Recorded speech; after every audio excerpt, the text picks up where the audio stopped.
I've had some interactions with a detransitioner who has gone on and off Twitter to share his story as a young gay man who had full bottom surgery and is now deeply in regret about it and is suffering very much. And I have a lot of empathy and sympathy for this person.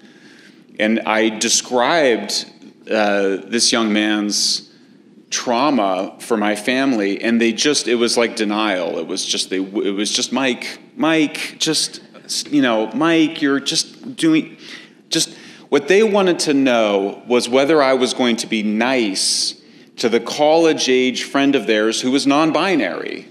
That's what they wanted. Was I going to be rude or nice to that young man? That was really what they were concerned about. And it was like there was so much intense energy behind it that I could tell it was a kind of displacement, which is when you have a lot of cognitive dissonance and anxiety related to being confronted with something really pretty serious and awful by somebody you're close to. And I should say these are my family members know that I've been pro-gay my entire life. I married 2 gay men in my living room with great pride. I have had close family and friends who were lesbians in college. Some people very, very close to me. I love the lesbian, gay, and bisexual movement. I always have. I have a huge amount. I worked for a major LGBT organization called Horizon Foundation in the 1990s. Helped to lead a campaign to get to cancel Dr. Laura. This was before anybody knew the words cancel culture.